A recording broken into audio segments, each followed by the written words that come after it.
તો સુરતના બારડોલીમાં ધોધમાર વરસાદથી જળબંબાકારની સ્થિતિ નિર્માણ પામી છે। સમારિયા મોરા વિસ્તારમાં રહેણાંકોમાં વરસાદી પાણી ઘૂસ્યા છે, ત્યારે ઝી 24 કલાકના કેમેરા સામે સ્થાનિક વૃદ્ધા રડી પડ્યા હતા। પાણી ભરાવાની સમસ્યા દર વર્ષે થતી હોવાની તેઓએ વાત કરી હતી।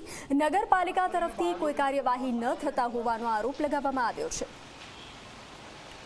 તો આપ દ્રશ્યો જોઈ રહ્યા છો, ભારે વરસાદના કારણે રસ્તાઓ દરિયામાં ફેરવાયા હોય તેવા દ્રશ્યો સર્જાયા છે। સુરત બારડોલીના આ દ્રશ્યો છે, જ્યાં ધોધમાર વરસાદથી જળબંબાકારની સ્થિતિ નિર્માણ પામી છે।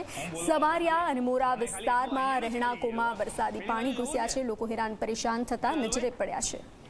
આગળ જવું છે, આગળ ગઈએ ને। સુરત જિલ્લામાં ધોધમાર વરસાદ વરસી રહ્યો છે, તેને લઈને ઠેર ઠેર જળબંબાકારની પરિસ્થિતિ સર્જાય છે। હાલ હું આપને જે દ્રશ્યો બતાવી રહ્યો છું એ વિકસિત ગણાતા બારડોલી નગરના છે, જ્યાં આ પ્રકારે જળ ભરાવો થયો છે।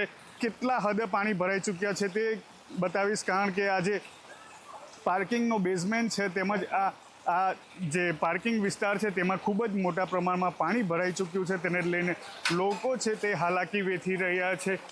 ખાસ કરીને આ વિસ્તાર છે તે ખૂબ જ વિકસિત ગણાય છે, પરંતુ આ પ્રકારે પાણીનો ભરાવો થયો છે। હાલ મારી સાથે અહીંના સ્થાનિક લોકો છે, તેની સાથે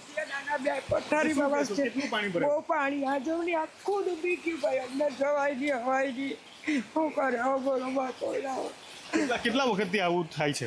દર વર્ષે જ આવું થાય। એક વર્ષથી દર વર્ષે કેટલી કાપદા કરીએ।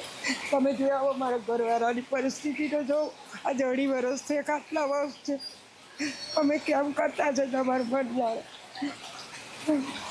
માસી, તમે કોઈને રજૂઆતો કરી છે ખરી આ બાબતે? હા, રજૂઆત કરીને ભાઈ છે, રજૂઆત કરીને છે ભાઈ, અરજી પણ આપી છે। સામરિયા મોરાથી અમે ઓછામાં ઓછા 60 થી 70 માણસોએ હરેકવાર અરજી આપી છે। ચીફ ઓફિસરને મેસેજ કર્યા છે, નગરપાલિકામાં વારંવાર રજૂઆત કરી છે, તો પણ આનો કોઈ નિકાલ કરતા નથી। છેલ્લા 5 વર્ષથી જ આ ખાડીના પ્રોબ્લેમના લીધે જ આ પ્રોબ્લેમ થાય છે। બેઝમેન્ટ વિસ્તાર છે તે આખું પાણીથી ભરાઈ ચૂક્યું છે, અને જે રીતે ઝરણું વહી રહ્યું હોય અને જે તળાવ જેવી પરિસ્થિતિ સર્જાઈ છે આ બેઝમેન્ટના વિસ્તારમાં। જે ઘરના માસી છે તેમણે વાત કરી કે અમે ઘણા વર્ષોથી રજૂઆત કરી છે, પરંતુ તેનું નિરાકરણ નથી આવી રહ્યું, અને તેને જ લઈને ભારે નુકસાન થઈ રહ્યું છે। લોકો છે તે હાલાકી વેઠી રહ્યા છે। હોસ્પિટલ જવું હોય કે અન્ય કોઈ કામકાજ અર્થે જવું હોય તો પણ અહીંથી નીકળી શકાતું નથી, કારણ કે ઘૂંટણ સમાથી લઈને કમર સમા સુધીના પાણી અહીં ભરાઈ જતા હોય છે, તેને લોકો પારાવાર મુશ્કેલીનો સામનો કરતા જોવા મળી રહ્યા છે।